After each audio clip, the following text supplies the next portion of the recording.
여러분, 오늘 저는 제 인생에서 가장 치욕스럽고 동시에 가장 해방감을 느꼈던 날의 이야기를 하려 합니다. 제 통장에 찍힌 잔액은 0원. 숫자 하나에 제 존재가 무너져 내렸고, 그날 이후 저는 제 이름을 다시 찾았습니다. 혹시 아직 구독과 좋아요를 누르지 않으셨다면 지금 눌러주세요. 여러분의 작은 클릭 하나가 저 같은 노인에게는 삶을 되돌릴 용기가 될 수 있으니까요. 저는 오미숙, 올해 70입니다. 평생 남편 없이 아들 하나 키우며 살아왔습니다. 사람들은 저를 강한 여자라 불렀지만 사실 제 마음은 가랑비에 젖는 나무 껍질처럼 쉽게 무너지는 존재였습니다. 아들을 키워야 한다는 책임감 하나로 버틴 세월이었지요. 저는 오미숙, 올해 70입니다. 그리고 오늘 아침 은행 창구에서 제 눈앞에 찍힌 숫자를 보고 다리에 힘이 풀려 주저앉을 뻔했습니다. 잔액 0원. 평생 피땀으로 모은 돈이 순식간에 사라져 버린 겁니다. 어머니, 그 돈은 우리 가족을 위해 쓴 거잖아요. 며느리 혜진이 담담하게 내뱉은 말이 아직도 귓가에서 맴돕니다. 그 순간 저는 눈앞이 아득해졌습니다. 가족을 위해서라니요. 제 허락도 없이 제 이름으로 된 통장에서 빠져나간 돈이었는데 말입니다. 저는 평생 식당 조리원으로 살았습니다. 손바닥 굳은 살은 굵은 김치 국물에 늘 짓무르고 허리는 늘 팥으로 덮여 있었습니다. 새벽 5시면 저절로 눈이 떠졌습니다. 아무리 피곤해도 몸은 자동으로 부엌으로 향했지요. 김을 씻어 물기를 털고 된장을 풀어 국을 끓이고 수백 명의 도시락 반찬을 나눴습니다. 점심 무렵에는 쏟아지는 땀을 수건으로 닦으며 조리대를 붙잡아야 했습니다. 어머니, 국물 간은 조금만 더 싱겁게요. 아이고, 오늘 반찬 수량은 어제보다 2배요.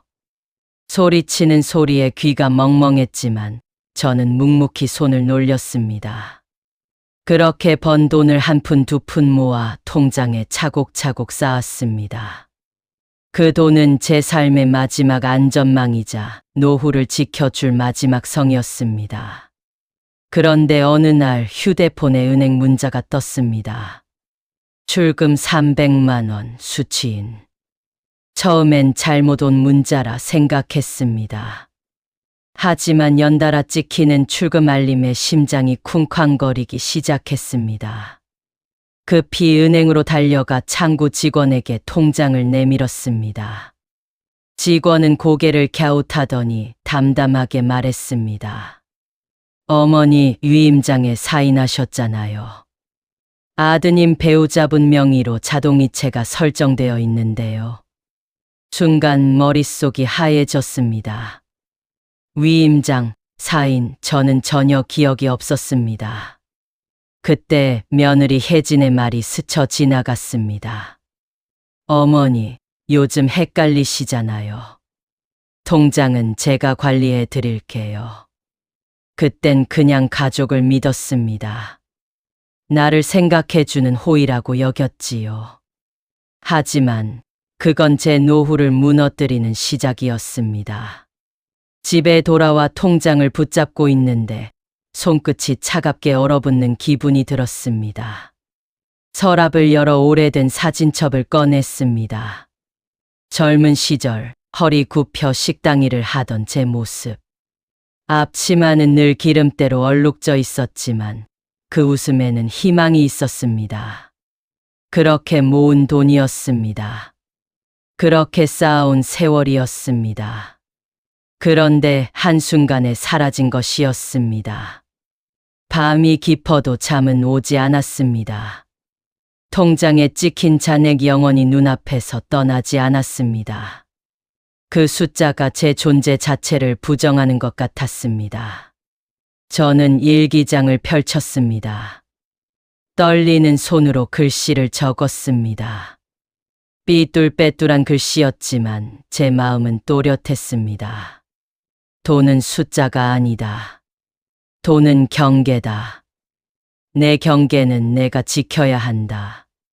펜촉이 종이를 파고들 듯 제 마음속에도 새겨졌습니다. 오늘 저는 처음으로 깨달았습니다.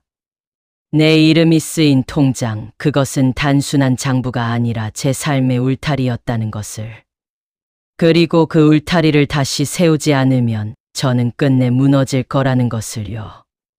그날 밤 저는 눈을 감아도 깊은 잠에 빠질 수 없었습니다. 눈꺼풀을 덮으면 떠오르는 건 오직 하나, 통장에 찍힌 잔액 영원. 그 숫자가 제 인생을 조롱하는 것 같았습니다. 마치 제 삶이 허공에 흩어진 종이 조각처럼 무너져 내리는 기분이었지요. 침대맡에 둔 일기장을 들춰보았습니다. 삐뚤빼뚤 적힌 문장. 돈은 숫자가 아니다. 돈은 경계다. 내 경계는 내가 지켜야 한다. 그 글귀가 마치 제 심장을 두드리며 명령하는 것 같았습니다. 새벽 햇살이 커튼 틈으로 스며들 때 저는 결심했습니다. 더는 흐느끼며 당하기만 할 수는 없다고요. 아침을 먹지도 않은 채 은행으로 갔습니다. 창구 유리창 너머의 젊은 직원이 제 얼굴을 바라봤습니다. 어머니, 어떤 업무 도와드릴까요? 저는 떨리는 목소리로 말했습니다. 이 통장의 자동이체, 위임 전부 취소해 주세요. 직원은 잠시 놀란 눈빛으로 저를 쳐다봤습니다. 가족분과 상의는 하셨어요? 순간 가슴 깊은 곳에서 치밀어 오르는 게 있었습니다. 저는 단호히 고개를 저었습니다. 제 이름으로 된 통장이에요. 제 인생이기도 하고요. 제 결정이니까 제가 합니다. 서류를 쓰는 동안 손은 여전히 떨렸습니다. 하지만 제 이름 오미숙을 또박또박 적을 때마다 심장이 조금씩 단단해지는 게 느껴졌습니다. 오미숙, 내 이름. 내가 지켜야 할 울타리. 그 순간만큼은 제 자신을 되찾는 기분이었습니다. 은행을 나오자 곧장 시청 근처의 주택연금 상담소로 향했습니다. 간판을 올려다보는 순간 심장이 쿵 내려앉았습니다. 저 같은 노인도 받아줄까, 괜히 창피만 당하는 건 아닐까 두려웠습니다. 하지만 문을 열고 들어서자 직원이 따뜻하게 맞이했습니다. 어서 오세요, 어머니. 어떤 상담 도와드릴까요? 저는 조심스럽게 말을 꺼냈습니다. 집을 팔지 않고도 생활비처럼 연금을 받을 수 있다, 그런 제도가 있다고 들었어요. 직원은 고개를 끄덕이며 서류를 내밀었습니다. 네, 조건만 맞으시면 가능하십니다. 집은 그대로 어머니 소유고 어머니 명의로 매달 연금이 지급됩니다. 그 말을 듣는 순간 눈물이 차올라 고개를 떨궜습니다. 내 집, 내 이름. 여전히 나를 지켜줄 힘이 남아 있었구나. 그 사실 하나만으로도 가슴이 뻥 뚫리는 기분이었습니다. 상담소를 나서는데 우연히 변호사 사무실 간판이 눈에 들어왔습니다. 발걸음이 망설였지만 결국 문을 열었습니다. 노신사가 앉아 제 얘기를 묵묵히 들은 뒤 고개를 끄덕였습니다. 어머니 생활비 분담 각서, 간병 의무 문서 모두 준비할 수 있습니다. 자녀분들과 명확히 선을 긋는 게 필요합니다. 그 말이 제 가슴 깊은 곳을 울렸습니다. 그동안 저는 늘 가족이라는 이름 아래 제 권리를 접고 살았습니다. 하지만 이제는 달라야 했습니다.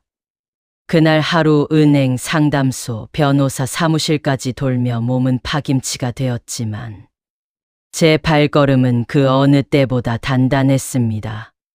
무너졌던 제 울타리를 하나씩 세워가는 날이었으니까요. 저녁 무렵 저는 식탁 위에 새로 만든 통장을 올려놓았습니다. 그리고 아들 민석과 며느리 혜진을 불렀습니다. 이제부터는 내가 내 통장을 직접 관리할 거야. 혜진아, 돌려줘. 그건 관리가 아니라 무단 사용이었어. 혜진의 얼굴이 굳어졌습니다. 어머니, 가족끼리 왜 그러세요? 저는 단호히 대답했습니다. 가족이라면 먼저 허락을 묻는 거야. 가족이니까가 아니고 내 것이니까라고 말할 수 있어야지. 민석이 난처한 얼굴로 말했습니다. 엄마, 우리 사정도 좀 생각해 주세요. 그 순간 제 안에서 오래된 끈이 뚝 끊어지는 소리가 들렸습니다. 그래, 그래서 너희는 너희 통장으로 살아. 나는 내 통장으로 살겠다. 목소리는 떨렸지만 제 심장은 방패처럼 단단했습니다. 혜진은 결국 차갑게 말했습니다. 그럼 집은요? 우리 어디서 살라는 거예요? 저는 미리 준비해둔 주택연금 신청서를 꺼내 식탁 위에 올려놓았습니다. 이 집은 내 노후야. 내가 30년 동안 남의 집 청소하고 밥하면서 모은 돈으로 산 집이지. 너희는 한 달 여유 줄 테니 새로운 둥지를 찾아. 이제 이 집은 내 삶을 지키는 성이야. 순간 집 안 공기가 얼어붙었습니다. 민석은 아무 말도 하지 못했고 혜진의 얼굴은 돌처럼 굳었습니다. 하지만 제 가슴 속에는 오랜만에 맑은 바람이 불어왔습니다. 저는 마침내 제 이름, 제 성을 지키기 시작한 겁니다. 저는 오미숙, 올해일흔입니다. 오늘 아침 저는 제 인생에서 가장 무거운 문을 닫았습니다. 30해 넘게 살아온 집을 스스로 등 뒤로 두고 나온 날. 현관 앞에 선 저는 한참을 서성였습니다. 문고리를 잡은 손끝이 땀에 젖어 미끄러졌습니다. 이 집을 떠나면 나는 이제 어디로 가는 걸까 스스로에게 물었지만 대답은 들리지 않았습니다. 거실 한가운데엔 아직도 며느리 혜진의 목소리가 메아리치는 듯했습니다. 어머니, 빨래는 따로 해주세요. 우리 옷이랑 섞이면 곤란해요. 저녁은 6시 정각에 맞춰주세요. 통장은 제가 관리할게요. 헷갈리시잖아요. 그 말들이 마치 못처럼 제 마음에 박혀 있었습니다. 짐을 싼다고 해도 많을 게 없었습니다. 옷 몇 벌, 낡은 가방, 오래된 사진첩, 그리고 작은 노트 한 권. 노트 첫 장엔 며칠 전 떨리는 손으로 적은 문장이 그대로 남아 있었습니다. 돈은 숫자가 아니다. 돈은 경계다. 내 경계는 내가 지켜야 한다. 그 글씨를 바라보며 저는 다시 한번 마음을 다잡았습니다. 주방 한쪽 구석엔 제 손때가 묻은 밥솥이 있었습니다. 수없이 눌려 다른 버튼, 밥 짓는 동안 증기가 뿜어져 나오던 소리그. 밥솥 앞에 서 있자 눈물이 핑 돌았습니다. 이 밥솥에서 나온 밥으로 내가 가족을 먹여 살렸는데 이제 나는 누구를 위해 밥을 할까? 아들 준서는 끝까지 붙잡지 않았습니다. 다만 어젯밤 작게 중얼거렸습니다. 엄마, 우리 사정도 좀 이해해 주세요. 그 목소리를 들으며 저는 깨달았습니다. 아들은 더 이상 제가 기댈 사람이 아니라는 걸. 저를 붙잡는 게 아니라 제 등에 더 무거운 짐을 얻는 사람이 되어버린 것이었습니다. 그 순간 제 안에서 무언가 툭 하고 끊어지는 소리가 들렸습니다. 저는 담담히 대답했습니다.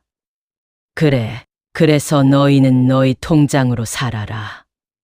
나는 내 통장으로 살겠다. 그 말이 제 방패 같았습니다. 이삿짐 차가 골목에 들어왔을 때 며느리 혜진은 차갑게 물었습니다. 어머니, 진짜 나가실 거예요? 아이들은요? 저는 고개를 끄덕이며 대답했습니다. 아이들은 너희 책임이지 내 책임이 아니다.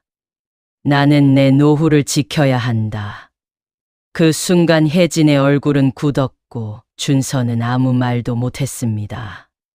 집안 공기가 얼어붙은 듯 했지만 제 안에는 묘하게 시원한 바람이 불어왔습니다. 짐을 하나씩 차에 싣는 동안 손녀 할인이가 제 옷자락을 잡으며 울먹였습니다. 할머니 보고 싶을 거예요. 그 말에 저는 가슴이 무너져 내렸지만 억지로 웃으며 말했습니다.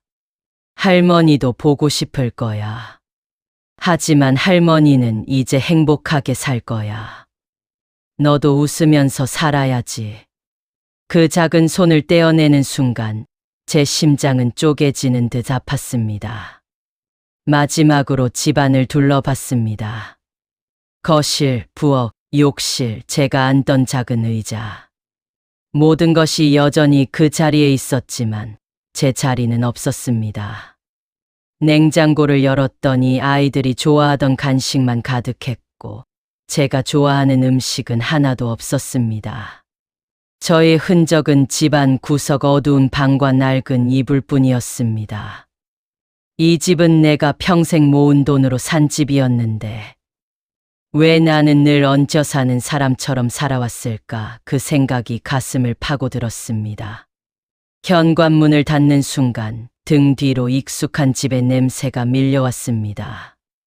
김치 냄새, 세제 냄새, 아이들 웃음소리, 그 모든 게 한꺼번에 몰려와 제 등을 떠밀었습니다.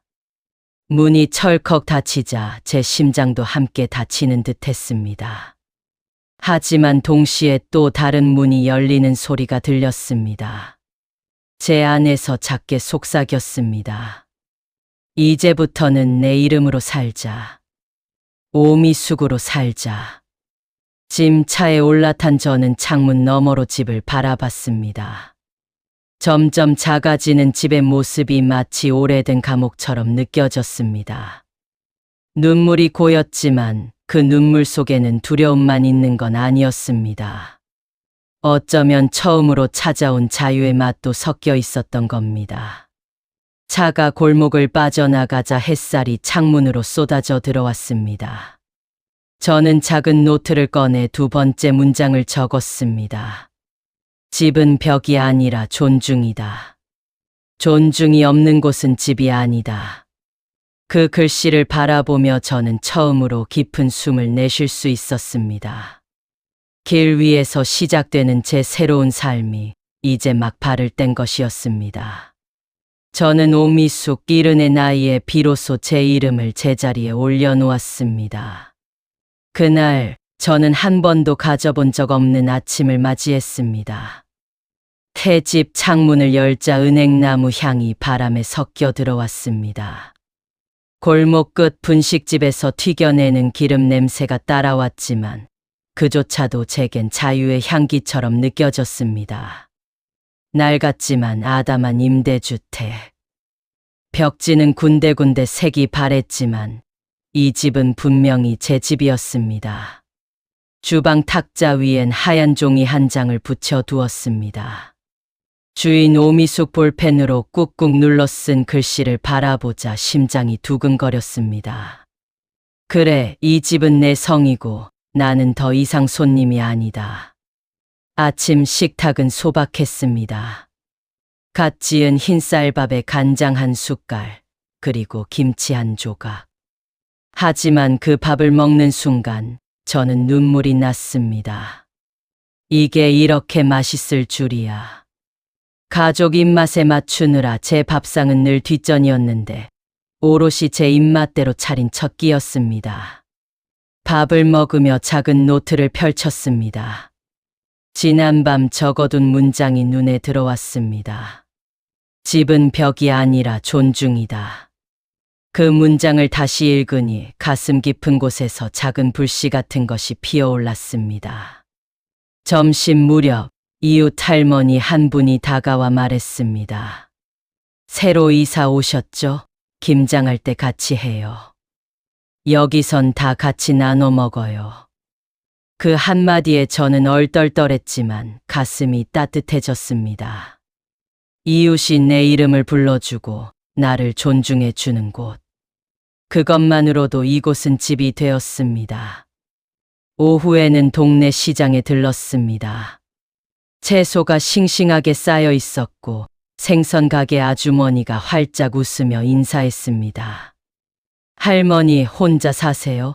뭐 필요하시면 언제든 얘기하세요. 그 말이 어쩌면 단순한 장사꾼의 인사였을지 모르지만 제겐 위로처럼 들렸습니다.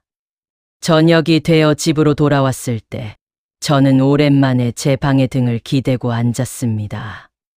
조용한 방 안에서 아이들 울음소리도 며느리의 차가운 목소리도 들리지 않았습니다. 그 대신 창문 너머로 매미 소리가 가득 들어왔습니다. 아, 이 소리가 이렇게 평화로울 수도 있구나. 예전엔 숨이 막히던 여름 소리였는데 이제는 자유의 배경음 같았습니다. 노트에 또 한 줄을 적었습니다. 존중이 있으니 어디든 내 집이다. 며칠 뒤 아들 준서가 찾아왔습니다. 수척한 얼굴로 문 앞에 서 있던 준서가 떨리는 목소리로 말했습니다. 엄마, 우리 요즘 너무 힘들어요. 장모님 댁에 얹혀 사는 게 쉽지 않네요. 이제야 알겠어요. 엄마가 얼마나 대단하셨는지. 그 말을 들었지만 제 마음은 예전처럼 흔들리지 않았습니다. 저는 담담히 말했습니다. 그래, 이제라도 알았으면 됐다.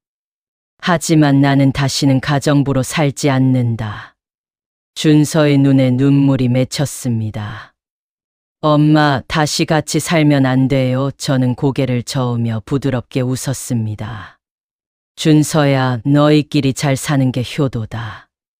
나는 내 삶을 살겠다. 그 말을 하고 나니 제 목소리가 제 삶을 지켜주는 성벽처럼 느껴졌습니다. 밤이 깊어지자 저는 조용히 혼잣말했습니다. 오미숙, 고생 많았다.